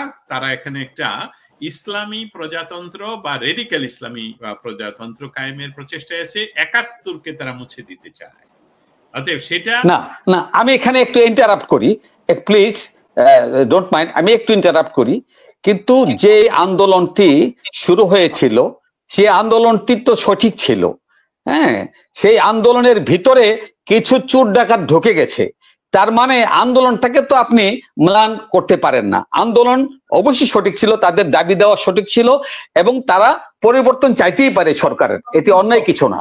প্রশ্ন হচ্ছে যে পরিবর্তন চাওয়ার মাঝখানে আন্দোলনকারীরা, যেই আন্দোলনকারীদের কথা বলতেছেন, তাদের যেই দাবি দেওয়া ছিল, এই আন্দোলনকারীরা কারা? তারাই এখন সরকারে আছে এবং তারা এই সরকারটাকে সেই ইসলামী বিপ্লবের দিকে ধাবিত করতেছে। সুতরাং তারা যতই সুগার কোটিং করুক তাদের ইস্যুটাকে, তাদের ক্যারেক্টারটা দেখেন। মাহফুজ আলম, তার বিরুদ্ধে আগেও অভিযোগ ছিল, এবং এই মাহফুজ বঙ্গভবন থেকে শেখ মুজিবের ছবি, বঙ্গবন্ধুর ছবি নামিয়েছে। একটা সরকারের শপথ নিয়ে সংবিধানে লেখা আছে যে বঙ্গবন্ধুর ছবি সকল অফিসে থাকতে হবে। সেই দুর্বৃত্ত সেই সংবিধানের শপথ নিয়ে নিজের হাতে, এটা কিন্তু কাউকে অর্ডার দিয়ে না, কোনো কারো কাছে, নিজের হাতে ছবি সরাইছে সে। আসিফ মাহমুদ কালকেও বলেছে যে আমরা সশস্ত্র আন্দোলনের ডাক দিয়েছিলাম, সে স্বীকার করেছে। সশস্ত্র আন্দোলন, ছাত্রদের হাতে কলম থাকার কথা, তারা অস্ত্র পাইল কোথায়? তার মানে সশস্ত্র আন্দোলনটা কেমনে হইলো? তার মানে অস্ত্র, গোলাবারুদ তাদের কাছে আগেই মজুদ ছিল। আমরা এইদিকে না যাই, আমরা আমাদের লাইনেই থাকি। কি হচ্ছে, কি করেছে, কি বলেছে, এগুলো একদিন অবশ্যই যখন গণতান্ত্রিক সরকার ক্ষমতায় আসবেন তারা বিষয়টা দেখবেন, লুক আফটার করবেন। আমরা ওইভাবে আজকের এই আমাদের প্রসঙ্গের বাইরে যেতে যাচ্ছি না, আমরা ওই প্রসঙ্গে থাকতে চাই, পজিটিভ একটা প্রসঙ্গে নিয়ে যে আলোচনায় আছি, এবং সেখানে থেকে আমরা একটা সুন্দর এক্সিট চাই। সেটা হচ্ছে যে আমরা অতীতের যে এত ভুল ত্রুটি, এবং রাজনৈতিক সরকার ছাড়া কখনোই দেশের উন্নতি, সমৃদ্ধি, উন্নয়ন কোনোটাই হবে না। সেই রাজনৈতিক শক্তি ক্ষমতায় আসবে এবং সুন্দরভাবে নিরপেক্ষ একটা সুন্দর নির্বাচনের মাধ্যমে সেই পথে যেতে হলে বিএনপি ক্ষমতায় আসুক, আওয়ামী লীগ আসুক, যেই দলই ক্ষমতায় আসুক, সেই সকল দলের সাথে আমাদের প্রতিবেশী সকল রাষ্ট্রের সুসম্পর্ক থাকুক, সেই দৃষ্টিভঙ্গি নিয়ে আমরা আলোচনায়, ওই দৃষ্টিভঙ্গির ভিতরে থেকে আলোচনাটা শেষ করতে চাই। কে কি ভুল করলো, কে কোথা থেকে কার বঙ্গবন্ধুর ছবি সরিয়েছে, এই বিষয়টি জনগণ দেখেছে। জনগণের প্রতিক্রিয়া অনেক সাংবাদিক বলেছেন, যেমন মনে করেন, আমরা মনে করি আমরা যারা অনেকে অনেক কথা বলতে পারি না, সেই কথাগুলো কিন্তু আমাদের প্রতিনিধি হিসাবে, ধরেন মাসুদ কামাল, তারপরে গোলাম মালো রনি, এই রকম সাহসী সাংবাদিক তারা কিন্তু বলে যাচ্ছেন। অতএব এই কথাগুলো কেউ বিশ্বাস করবে কি করবে না, এটা জনগণ বিচার করবেন আগামীতে কোনো নির্বাচন আসলে। আমরা ব্যক্তিগতভাবে কাউকেই, আমরা যে যা কর্ম করবে কর্মফল ভোগ করবে। আমরা এই জায়গায় থেকেই আমরা আমাদের আলোচনার ওই পয়েন্টটা, যেই পয়েন্ট নিয়ে আলোচনার বিষয়বস্তু নিয়ে আমরা আলোচনা এসেছি, সেটি হচ্ছে আমাদের বিএনপি সেকেন্ড লার্জেস্ট রাজনৈতিক দল, এবং যেই দলের সঙ্গে আওয়ামী লীগের একেবারে হাড্ডাহাড্ডি লড়াই হয়, এই এপি টু পিট। অতএব আমরা ভরসা করতে পারি এমন গ্রহণযোগ্য দলের মাধ্যমে আমাদের দেশটা আবার সুপথে, সঠিক পথে আবার আমরা ফিরে যাই। সেই ভাবনা থেকেই আমরা আজকে আলোচনাটা সীমাবদ্ধ রাখতে চাই। এই প্রসঙ্গে দস্তগীর জাহাঙ্গীর, আপনি কি বলবেন? অবশ্যই দাদা, অসংখ্য ধন্যবাদ। আমি আমাদের এই নিউজ 24 ওয়েবসাইটে তো আজকে আমি যেহেতু এটার ইউএস ব্যুরো চিফ, সেই অনুসারে আমরা প্রায় 10 বছর ধরেই বা অনেক বছর ধরে এখানে আলাপে আসি।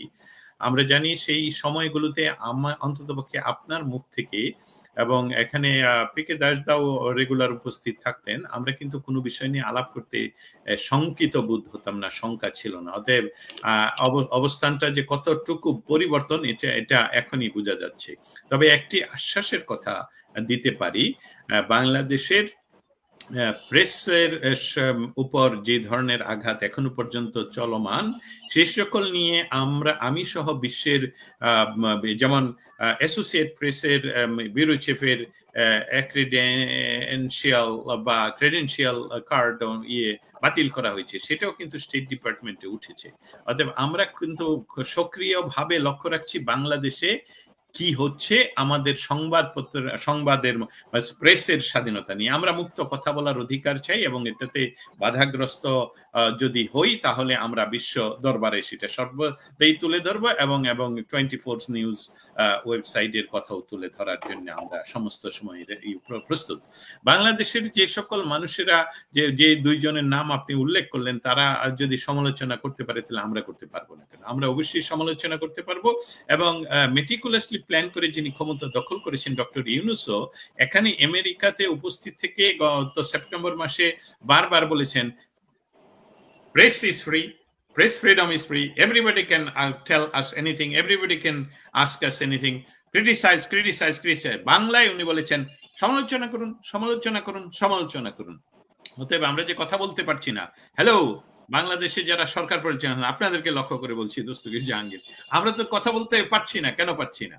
কথা বললেই তো আপনারা আমাদের খুঁজে বের করেন। আমার পেছনে যে গোয়েন্দাগিরি হচ্ছে সেটাও তো আমার ইতিমধ্যে সব জায়গায় পৌঁছে দেওয়া হয়েছে সংবাদ। বিষয়টা এটাই যে হ্যাঁ, আপনাদেরকে শুনতে হবে, আমরা সমালোচনা করবই, কারণ ইসলামতন্ত্র বাংলাদেশে কায়েম করতে আমরা দিব না।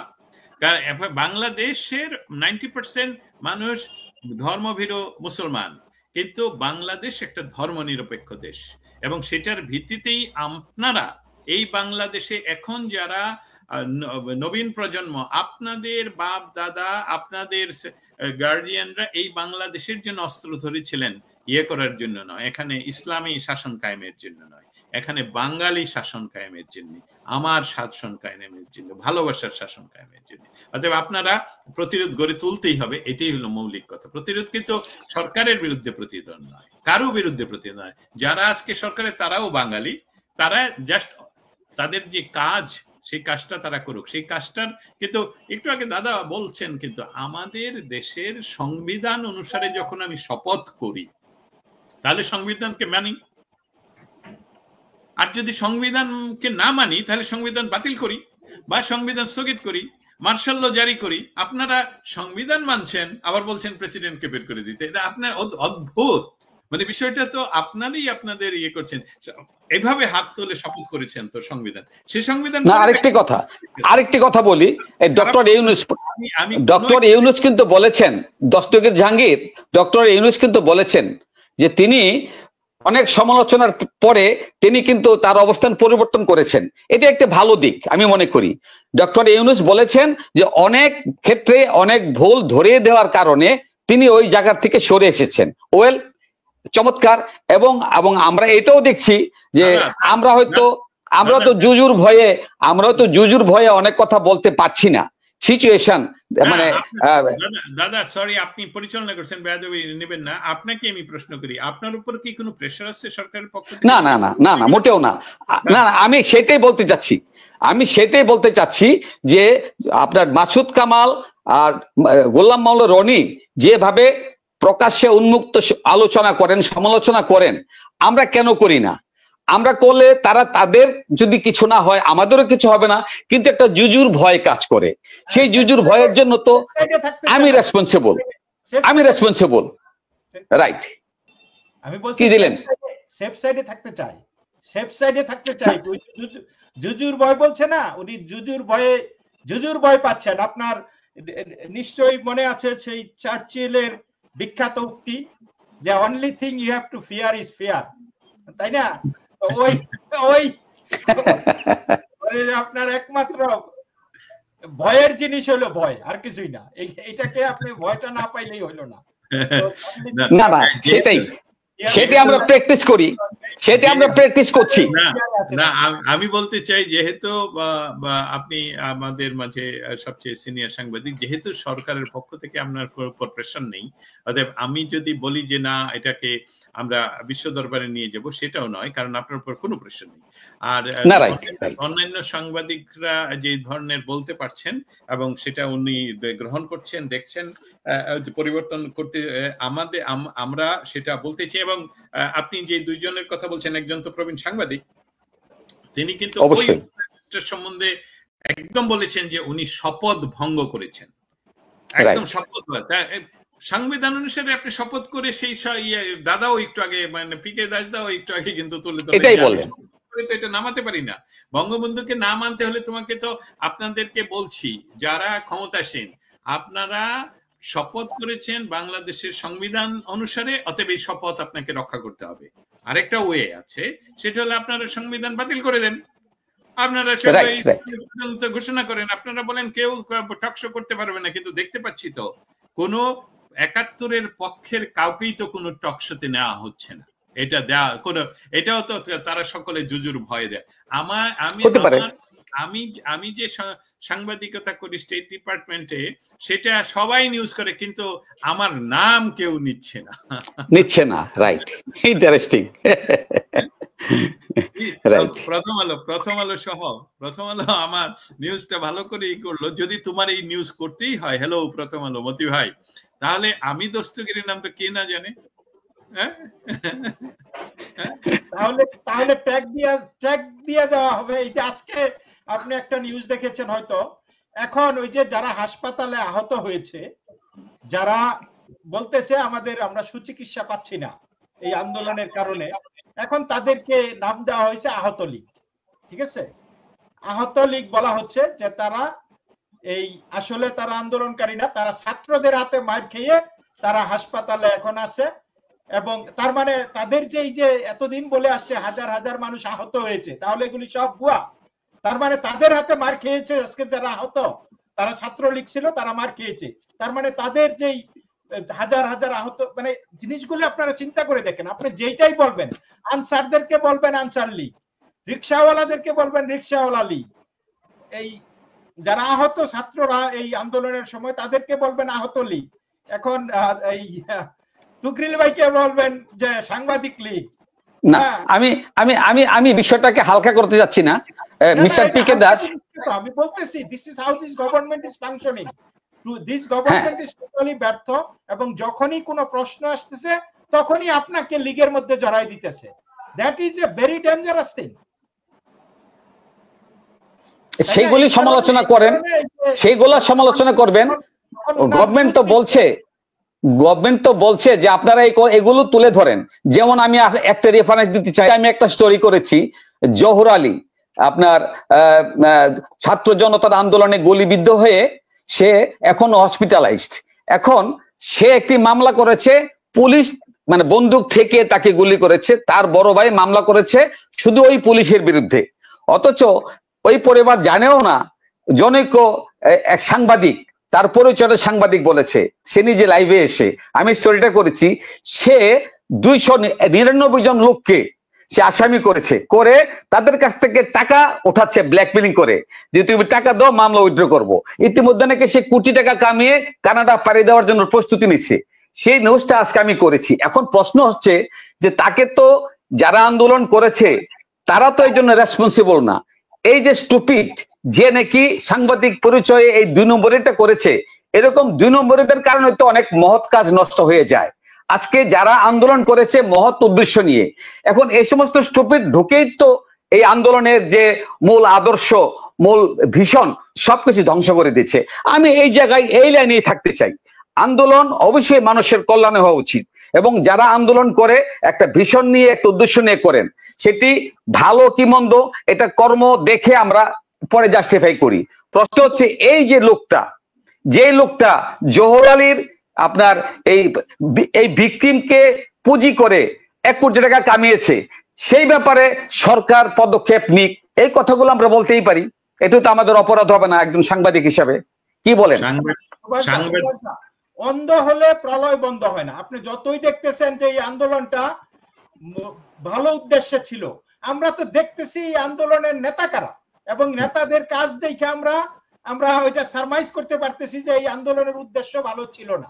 এই আন্দোলনের উদ্দেশ্য ছিল সরকার পতন, ইসলামী বিপ্লব। দেয়ার ওয়াজ নাথিং এলস। একটি ক্ষুধার্ত হিংস্র বাঘ যখন একটি হরিণ শাবককে আদর করে, হ্যাঁ, স্নেহ করে, তার অর্থ কি? আমাদের মৌলিক কথাটাই হলো যে বাংলাদেশের বর্তমানে যে পরিস্থিতি, সেখানে আইনের শাসন নেই, সেখানে বাংলাদেশের মানুষ নিরাপত্তাহীনতায় আছে এবং বাংলাদেশে মাইনরিটি সহ মেজরিটি মুসলমান বহু পরিবার আক্রান্ত, তাদের ব্যবসা জ্বালিয়ে দেওয়া হয়েছে, তাদেরকে বাড়ি দখল হচ্ছে, খুন হচ্ছে। এসবগুলোর উপর সরকারের নিয়ন্ত্রণ নেই। কথাটা এখানে আসে, সরকারের কোনো নিয়ন্ত্রণ নেই। কারণ বলে কি যে আমরা সাধারণ ছাত্র জনতা বলে একজনকে টার্গেট করে তাকে অত্যাচারিত করা হয়, তার কাছ থেকে টাকা আদায় করা হয়, তার ব্যবসা দখল করা হয়, তারপর তাকে আবার পুলিশের বা আর্মির হাতে তুলে দেওয়া হয়, সেই আর্মি তাকে আবার পিটিয়ে জেলে পাঠায় বা হত্যা করে ফেলে। এটি তো অ্যাক্সিডেন্ট মানুষ সবসময় করেন। এই বিষয়টিকে যে প্রশ্রয় দিচ্ছেন, এই মুহূর্তে আমি বলতে পারি এই মুহূর্তে বর্তমান সিচুয়েশনে এই বিষয়টা অনেকটাই কমে এসেছে, এটা স্বীকার করতে হবে। এই বিষয়টা আগের মতো নেই। ডক্টর ইউনূসকে যখন নিউ টাইমের সাংবাদিক প্রশ্ন করলেন, উনি প্রথম অস্বীকার করলেন, আবার প্রশ্ন করলেন, অস্বীকার করলেন, তৃতীয়বার ওই সাংবাদিক নাছর বান্দাস বললেন আমাদের কাছে কিন্তু অনেক রিপোর্ট রয়েছে, আপনার সরকার এটার যদি কি করছেন। উনি কিন্তু বললেন এটা অতিরঞ্জিত সংবাদ। বাংলাদেশে 18 কোটি মানুষের দেশে যে প্রতিদিন, তাহলে কি সব মিথ্যা? এই ভিডিওগুলো যে হাজার হাজার ভিডিওগুলো যে প্রতিদিন আসছে এখনো দখলদারিত্বের, সরকার তো উস্কানি দিচ্ছে যে একটু ইয়ার পর এখন আনন্দের সময় একটু মানুষের হবে। আর স্পেশালি করা নেরেটিভ, ওই কথার মধ্যে ওইটা বলা যে সাধারণত হিন্দুদেরকে মনে করা হয় তারা আওয়ামী পন্থী, অতএব যারা আওয়ামী পন্থী তাদের তো একটু ক্ষতি হবে। এই কথাটা সরকারের প্রধান বলেছেন, এটি বলেছে স্বীকার করা। এবং এটার জন্য তো ওনাকে তো ওনার অফিস থেকে তো আসা উচিত ছিল, এক্সপ্লেনেশন আসা উচিত ছিল যে আমরা সাংবাদিকেরা ভুল বুঝলাম, মিথ্যা কথা, টার্মিনোলজি ভুল, এটা বলা হয় নাই, সরকার এরকম সরকার। আমি এমনকি যুদ্ধে যখন একটা দেশ আর একটা দেশকে আক্রমণ করে দখল করে, তখনও ইন্টারন্যাশনাল আইন অনুসারে তাদেরকে আপনি অত্যাচার করতে পারবেন না, মারতে পারবেন না, গুলি করতে, তাদেরকে প্রোটেকশন দিতে হবে। আর আমরা তো নিজের দেশের উনি কি জানি প্রি প্ল্যান করে এটাকে দখল করলেন, দখল করে উনি একটা পক্ষকে হত্যা করতে উৎসাহিত যোগান দিচ্ছেন। সেটা কেন আমরা বলতে পারবো না? সেটা আমরা বলতে পারবো না কেন? তো ওনাকে তো প্রথম শব্দটাই বলতে হবে, এই বাংলাদেশ সকলের এবং কোনো মানুষকে কেউ আইন নিজের হাতে তুলে নেবেন না। এই জন্য তো আমাদের বিচার ব্যবস্থা রয়ে গেছে। বিচার ব্যবস্থা আপনি পুলিশ দিয়ে বা নিজেরা ধরে নিয়ে গিয়ে কোর্টে উঠান, সেই কোর্টে আপনার পক্ষের কোনো আইনজীবী উঠালে তাকেও আপনার আক্রমণ করে মারছেন, এবং সেটার শুধু কথায় নয়, লিখিত নয়, ভিডিও আকারে জমা হচ্ছে পৃথিবীর সমস্ত জায়গায়। এসবগুলো তো বলার কথা, এসবগুলো তো ডক্টর মোহাম্মদ ইউনূসকে জানতে হবে, শুনতে হবে এবং বুঝতে হবে। এবং উনি শুধু মাথা গুজিয়ে রাখলে তো হবে না, বালুর নিচে উট পাখির মতন। ওনাকে এটাকে স্বীকার করতে হবে, বলতে হবে যে এসবগুলো বাংলাদেশে হচ্ছে এবং এসবগুলো চলতে দেওয়া যাবে না, এবং চলতে দেওয়া যাবে না। ওনার তো ওই সংস্কার, ওইখানে বিসমিল্লাহ থাকবে কি থাকবে না, ওইখানে ওইটা থাকবে কি থাকবে না, ওই সংস্কারে তো ওনার প্রয়োজন নেই। ওই সংস্কার করবে রাজনৈতিক সরকার। ওনার সংস্কার হলো যে জানমালের নিরাপত্তা দিতে পারছে কিনা। ওনার তো প্রয়োজন নেই পাকিস্তান থেকে, আমি জানি না সংবাদটুকু 100% ভেরিফাইড কিনা, পাকিস্তান থেকে এক ট্রাক অস্ত্র কেনার, অস্ত্র কেনার ইয়ে তো ওনার নাই, অবশ্যই নেই না। এগুলার তো কোনো অথেন্টিসিটি আমরা এখনো জানি না, কাজে যেটার কোনো প্রমাণিত না সেই বিষয়ে আমরা না গেলাম। এগুলো আরো খবর বেরোক, অথেন্টিক হোক। যেটা অথেন্টিক সেটা হলো যে এগুলি রাজনৈতিক কারণে হামলা হয়েছে। আওয়ামী লীগের প্রতি মানুষের আক্রোশ ছিল, হামলা হয়েছে। সংখ্যালঘুরা আক্রমণ হয় নাই, তারা আওয়ামী লীগের সাথে ছিল, এবং এই তারা স্বৈরাচারের সাথে যুক্ত ছিল, এই জন্য এইগুলি তো আপনি সরকার হয়ে বলতে পারেন না। আপনি যখন সরকারে আসবেন আপনি বলবেন যে দেশের আইন অনুযায়ী যারা যার যে অপরাধ আছে বিচার হবে, কিন্তু কাউকে ধরা যাবে না, এবং প্রত্যেকের মত প্রকাশের স্বাধীনতা আছে, রাজনীতি করার অধিকার আছে, ধর্ম করার অধিকার আছে।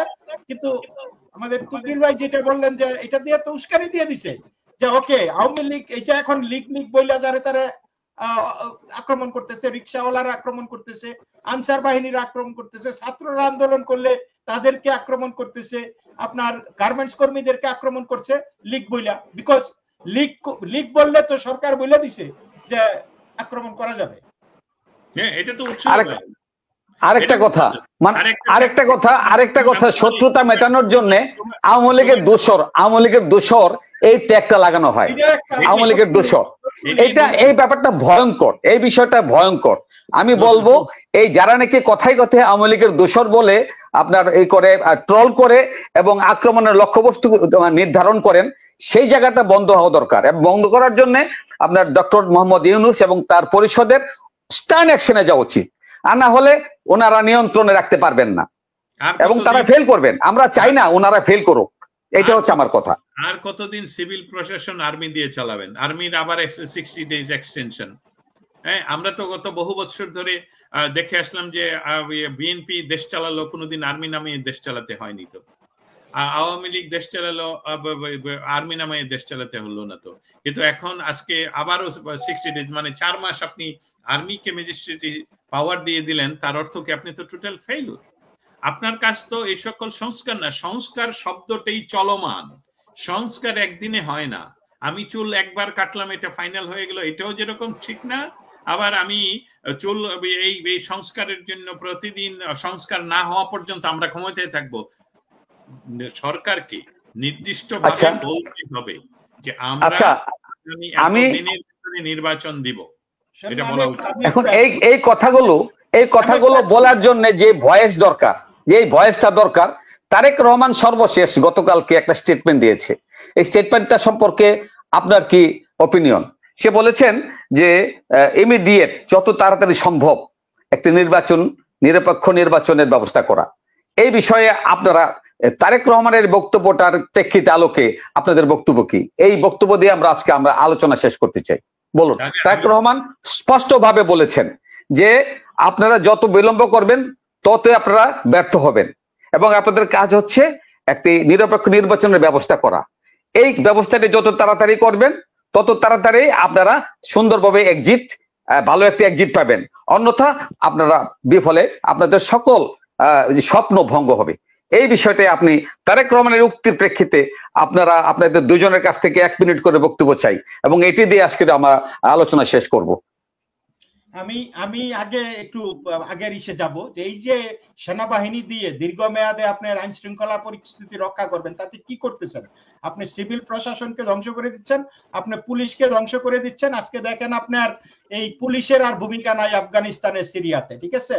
বাংলাদেশে সেই রকম ওই যে অ্যান্টিবায়োটিক, আমেরিকান এফডিএ কিছু অ্যান্টিবায়োটিক বলে দিছে এই অ্যান্টিবায়োটিক গুলি ইউজ করা যাবে না, এবং সেই অ্যান্টিবায়োটিক গুলি ইউজ করতে হলে আপনার কি লাগবে? স্পেশাল পারমিশন লাগবে। কারণ অ্যান্টিবায়োটিক যেই হারে মানুষ ব্যবহার করে সর্বরোগের মহৌষধ হিসাবে, এক সময় দেখা যাবে যে কোন অ্যান্টিবায়োটিক কাজ করতেছে না। এবং গভর্নমেন্ট এই ব্যাপারে খুবই স্ট্রিক্ট।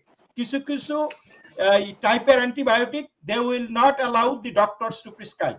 তো বাংলাদেশের অ্যান্টিবায়োটিক শেষ হইয়া এখন কিন্তু আর্মিতে চলে গেছে। বাংলাদেশের এরপরে দেশ আর্মি উঠাই নিবেন, দেশ ওই সোমালিয়া, গ্রামে গ্রামে মাতব্বর, গ্রামে গ্রামে প্রেসিডেন্ট তৈরি হবে, ঠিক আছে? So this is what is happening. আর এই যে বিএনপির কথা যে বললেন আপনি, তারেক রহমান বিএনপি হচ্ছে একটা, দে আর রেডি টু টেক পাওয়ার, ঠিক আছে? তাদের করোনেশনটা আটকে গেছে, অলরাইট?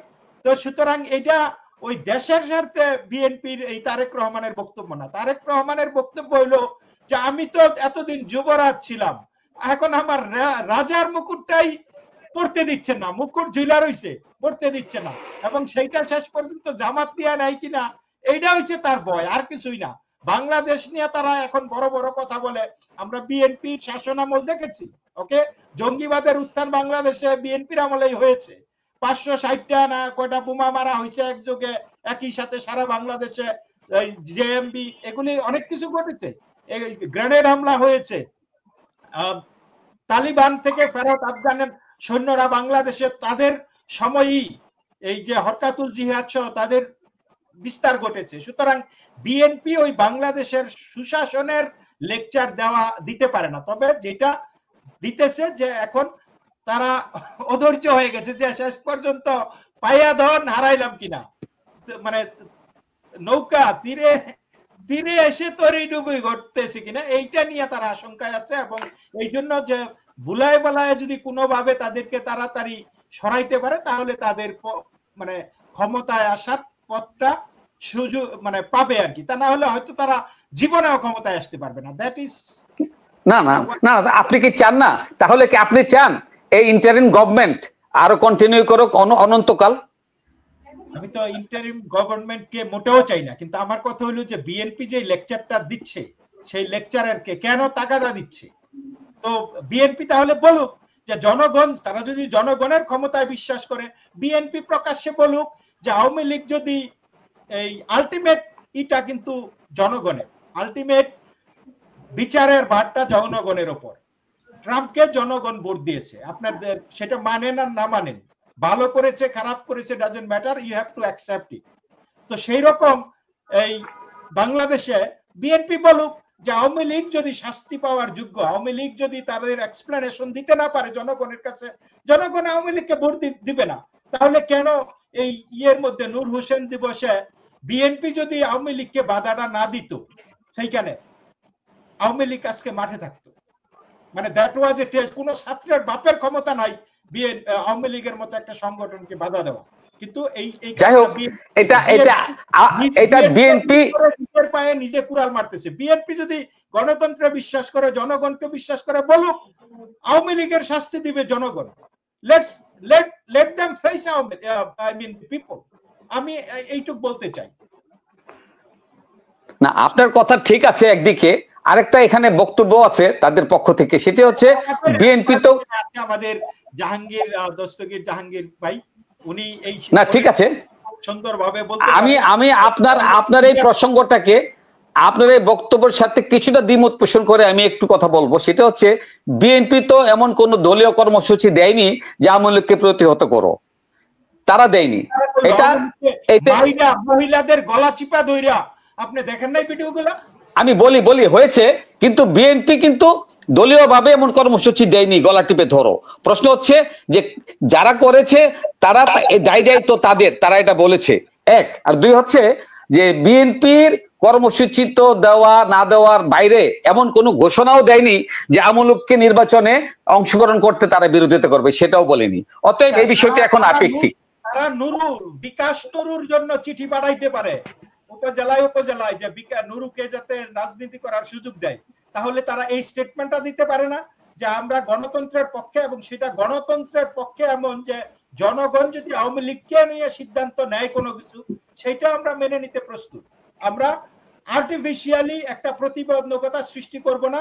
আমাদের ধারণা আওয়ামী লীগ একটা ফ্যাসিস্ট দল, আওয়ামী লীগ গণতন্ত্র ধ্বংস করেছে, আমরা সেটা করব না।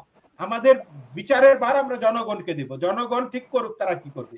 Why don't they do that? তারা কিছুই বলেনি, সেটাও তো একটা কথা। তারা নাও করেনি হাও করেনি। কি বলবেন আপনার দস্তগীর জাহাঙ্গীর? শুধু আমি দোষারোপের রাজনীতিতে যেতে চাই না, এটা পলিটিক্স। অবশ্যই অপোজিশন চাইবে না আর একটা প্রতিদ্বন্দ্বী মানে গোলটা দিক, এটা তার একটা টেকনিক হতে পারে যে আমরা নীরব থাকবো। কিন্তু বিএনপি কখনো বলেনি যে আওয়ামী লীগকে আমরা নির্বাচন করতে দেব না, অংশগ্রহণ করতে দেব না। কি বলবেন দস্তগীর জাহাঙ্গীর? ধন্যবাদ। আজকে দীর্ঘ সময় ধরে আমরা আপনার এই আলোচনায় অংশগ্রহণ করতে পেরে নিজেকে আসলে ধন্য মনে করছি। ধন্যবাদ আপনাকে। আমি আপনার টিম মেম্বার হিসাবে বলছি যে প্রতিদিন যেহেতু বাংলাদেশের দেশকে আমরা ভালোবাসি এবং দেশের প্রতি আমাদের একটি দায়বদ্ধতাও জায়গা থেকে আমরা এই কাজটি করছি। আমি ৭১-এর শিশু ছিলাম, অতএব তখন মুক্তিযুদ্ধে অংশগ্রহণ করতে পারিনি। এখন বাংলাদেশের এই ক্রান্তি লগ্নে আমি নিজকে আরেকবারও এইবারের যুদ্ধে আমি নিজকে সম্পূর্ণভাবে সমর্পিত করেছি, এটা আপনাদের মাধ্যমে জানিয়ে দিলাম। আর আপনি প্রতিদিন বিভিন্ন অ্যাঙ্গেল থেকে কথা বলা আমাদের সামাজিক মাধ্যমে তুলে ধরবেন, সেটাই আমাদের একমাত্র কাম্য বিষয়। এই ফ্রন্টে আপনাকে আমরা চাই, সর্বদাই চাই, এবং বাংলাদেশের বর্তমান ইন্টারিম গভর্নমেন্ট আপনাকে সহযোগিতা করবেন সেই দাবিও জানিয়ে যাচ্ছি। সেই সাথে তারেক রহমান এবং বাংলাদেশ জাতীয়তাবাদী দল বা বিএনপি, বাংলাদেশ ন্যাশনালিস্ট পার্টির বিষয়টি খুবই গুরুত্বপূর্ণ এই অর্থে যে আপনারা লক্ষ্য করবেন, এই কথাগুলো বলা খুব প্রয়োজন। লক্ষ্য করবেন যে ক্ষমতা দখল করার কিছু দিনের মাঝেই ডক্টর ইউনূস ওনার সমস্ত কেস উইথড্র করে নিয়েছেন। ওনার গ্রামীণ ব্যাংকের সমস্ত কিছু এখন বলবো বা মনোহরদির ভাষায় ফকফকা সুন্দর, কোনো ঝামেলা নাই, এবং আগামী 5 বছরের ওনার নাকি আর ট্যাক্সও দিতে হবে, সেটাও ব্যবস্থা করে নিয়েছেন। কিন্তু তারেক রহমানের কিন্তু একটা কেস উইথড্র করা হয়নি। তারেক রহমানের কেস একটাও, খালেদা জিয়ার কেস উইথড্র হয়েছেন, খালেদা জিয়া বিদেশে যাবেন, প্রাক্তন প্রধানমন্ত্রী, উনি এখন বিদেশও যাচ্ছেন না। অতএব ভয়টা আপনার আমার চেয়ে তারেক জিয়ার তো মহাভয়, কারণ ওনার তো যাবজ্জীবন আছে এবং ওনার বোধহয় আরো হায়ার আছে। সেই সবগুলো যেহেতু এই সরকার ইচ্ছা করেই উইথড্র করছে না, তার অর্থ কি তোমরা তারেক জিয়াকে দিয়ে বলানো হচ্ছে যে আমাদের সময় লাগবে। তারেক জিয়াকে যদি এই মুহূর্তে সমস্ত কেস উইথড্র করে দেওয়া হয়, আমি বিএনপি কে লক্ষ্য করে বলছি, আপনারা শুনুন, তারেক জিয়ার কেস যদি আপনারা উইথড্র করতে না পারেন, তাহলে আপনাদের স্বপ্ন দুঃস্বপ্ন হবে। কারণ যখনই তারেক জিয়া কোনো কিছুর ডাক দিবে, আপনারা ডাক দিবেন, কারণ এই মুহূর্তে বাংলাদেশের জনপদে একটি কথা প্রচলিত, আমরা বিদেশে প্রবাসে ওয়াশিংটন ডিসি বসে আমরা সমস্ত দিন সময় সংবাদগুলো আমাদের কাছে আসছে, আপনাদের কাছে যাচ্ছে না কেন? আপনাদের সম্বন্ধে বাংলাদেশের গ্রামে গঞ্জে প্রচলিত যে জামাত ক্ষমতায় আর বিএনপি হলো চাঁদা সংগ্রহের কাজে ব্যস্ত, এবং এটা 2 দিন পরেই আর এই সরকারি আর্মি দিয়ে বলবে যে এরা চাঁদাবাজ, ওদের পার্টি এদের রাজনীতি করার অধিকার দিতে হবে। প্রথম আঘাতটা ছাত্রলীগ দেওয়া হলো, আওয়ামী লীগকে আপনারা উঠতে দিচ্ছেন না, এবং সেটা আসবে। এই বদনামটা কিন্তু ইতিমধ্যে ছড়িয়ে গেছে আমার উপজেলা থেকে আরম্ভ করে বাংলাদেশের সকল জায়গায়। বিএনপি কোথায়? বিএনপি চাঁদা তুলতে ব্যস্ত। এই বদনামটা আপনাদের কাছে কিন্তু ইন্টেনশনালি দেওয়া হচ্ছে, এবং তারেক জিয়াকে যদি মুক্ত করতে না পারেন, একটি সংবাদ আপনাদেরকে আমার এটা নিয়ে একদম, যেহেতু দীর্ঘকালীন সময়ে থ্যাঙ্কস টু সুভাষ দা যে আমি সাংবাদিকতায় যুক্ত, আমি কিন্তু নির্বাচন বা এই গত জানুয়ারি নির্বাচনের পরে বলেছিলাম যে 6 মাসের ভিতরে যদি কোনো বড় আক্রমণ বা প্রতি আক্রমণ সরকার প্রতিহত করতে না পারে, তাহলে এখানেই শেষ হবে, এবং সেটাই মোটামুটি ঘটলো। আমি কোনো দূরদর্শী ওই ধরনের নই যে আগেই বলতে পারি। আপনাদেরকে একটা কথা বলে রাখি, যে বিষয়টা দাদা উঠালেন, যে বিএনপির ভারপ্রাপ্ত সভাপতি বা অ্যাক্টিং সভাপতি যেভাবে বলেন, তারেক জিয়ার কেস যদি উইথড্র করতে না পারেন, তাহলে যেমন দুঃস্বপ্ন হবে, আর তারেক জিয়ার কেস উইথড্র করে যদি বাংলাদেশে ওনাকে নিয়ে আসতে পারেন, একটা গণজাগরণ উঠবে যে আপনাদের এই গণজাগরণে এই ইন্টারিম গভর্নমেন্ট একদম তারা পলাতক হয়ে যাবে। এই বিষয়টা যাতে না ঘটে সেটাই তারা চেষ্টা করছে। ধন্যবাদ আমাকে এই সুযোগ দেওয়ার জন্য। ধন্যবাদ। তবে আরেকটু চেঞ্জ আমরা লক্ষ্য করছি, সেটা হচ্ছে একটি সময় দীর্ঘকাল মনে করা হতো যে বাংলাদেশের মাইনরিটি শুধুই আপনার আওয়ামী লীগের ভোট ব্যাংক। তবে এখানে কিছুটা পরিবর্তন আমরা বুঝতে পাচ্ছি, আমরা পালসটা ধরতে পাচ্ছি।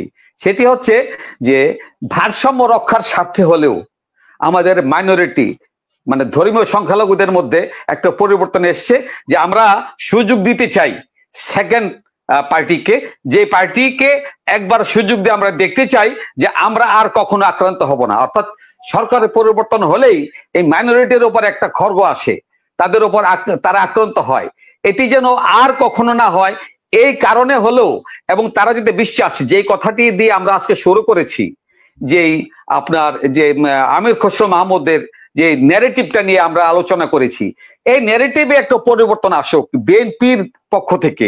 এই পরিবর্তনের জন্য কথাই না, কাজে আসে। অন্তত একটিবার তারা পরীক্ষায় উত্তীর্ণ হোক, তাহলেই হবে বাংলাদেশে এই দুটি বৃহৎ রাজনৈতিক দলের মধ্যে ভারসাম্য এবং ভোটের মূল্য আছে, এটি প্রতিষ্ঠিত করতে হবে। আজকে হিন্দুদের ভোট দিতে হয় না, মাইনরিটির ভোট দিতে হয় না, এমনি আওয়ামী লীগ পাস করে, এই বদনাম থেকেও আমরা বেরোতে চাই। এটা অপ্রিয় সত্য কথা হলেও এই কথাটি সত্য, এই কথাটি মানে মানুষের জন্য এফেক্টিভ হবে যদি প্রতিটি ভোটের জন্য আমাদেরকে সম্মান করেন, ভোটারদের সম্মান করেন প্রতিটি রাজনৈতিক প্রার্থী, তবেই হবে আমাদের দেশের একটা শান্তিপূর্ণ সহাবস্থানের এবং ধর্মনিরপেক্ষ একটি বাংলাদেশ, আমাদের প্রাণের বাংলাদেশ, আমাদের আকাঙ্ক্ষার বাংলাদেশ। সেই প্রত্যাশা রেখে আজকে সবাইকে ধন্যবাদ। দস্তগীর জাহাঙ্গীর তকরিল এবং পিকে দাস, প্রদীপ দাস, আপনারা অনেক সময় ইমোশনাল হয়ে গেছেন, আমি হয়েছি ইমোশনালি। আমরা অনেক কথাই বলি যেগুলা শ্রোতা দর্শকরা যদি কখনো মনের মধ্যে হার্ট পেয়ে থাকেন, ক্ষমা সুন্দর দৃষ্টিতে দেখবেন, নিজ গুণে ক্ষমা করবেন। এবং আমরা চাই সত্য কথা তুলে ধরতে, অসত্য কথা নিয়ে আমরা কখনোই মানুষকে বিভ্রান্ত করতে চাই না। আমাদের ভুল হতে পারে, আমাদের প্রেডিকশন ভুল হতে পারে, কারণ আমরা গবেষকও নই, আমরা গণক ঠাকুরও নেই, গণকও নই। আমরা প্রত্যেকেই পারিপার্শ্বিক অবস্থার প্রেক্ষিতে আমাদের চোখে, আমাদের দৃষ্টিতে যেটি মনে হয় কথা বলার দরকার বলি। এবং এই কথাগুলো আপনারা পেশেন্স, ধৈর্য সহকারে যদি, আমি সবসময় বলতাম, এবং আমি যদিও এক সময় খুব জোরালোভাবে একটি জিনিস প্রচার করতাম, যখন নাকি বিএনপি সংসদ থেকে বেরিয়ে এসেছে এবং ওই জায়গাটা পূরণ করেছেন প্রথম আলো। প্রথম আলোকে আওয়ামী লীগের সভানেত্রী বা সাবেক প্রধানমন্ত্রী উনি গ্রহণ করতে পারতেন না, সহ্য করতে পারতেন না। কিন্তু আমি বলতাম, আপনি কেন, আমি খোলা চিঠিতে লিখেছি আমার এর থেকে, পোর্টাল থেকে, যে আপনি যদি মনে করেন এই প্রথম আলো একটি বিরোধী দলের ভূমিকায় অবতীর্ণ হয়েছেন, সেখান থেকে আপনি ভুলগুলি নিয়ে শুধরান এবং ভালো কাজগুলো করেন। প্রথম আলো এমন না যে সবই মিথ্যা কথা বলে, হয়তো কোনো কোনো বিষয়ে আপনার বিপক্ষে যায়, কিন্তু আপনি, আমি মনে করি এই যে ফ্রিডম অফ আপনার পেন, ফ্রিডম অফ স্পিচ, এই কথাগুলো যদি বিশ্বাস করেন, এবং বর্তমান সরকার এবং আগামী সরকার, যে আমরা ভুল বলবো, ভুলভাল বলবো, সত্য বলবো, মিথ্যা বলবো, সত্যটা নেন, মিথ্যাটা ইগনোর করেন, তবে হয়ে গেল। কিন্তু আমরা কেন আক্রান্ত হব? এই সংস্কৃতি থেকে আমরা বেরিয়ে হতে চাই, এবং আশা করি আমরা পরবর্তী আরো কোনো বিষয় নিয়ে, সমসাময়িক বিষয় নিয়ে আমরা এভাবে কথা বলতে পারবো, সেই ভরসা রেখে আজকের মতো বিদায় নিচ্ছি। ভালো থাকুন, সবাইকে ধন্যবাদ, কৃতজ্ঞতা, শুভরাত্রি।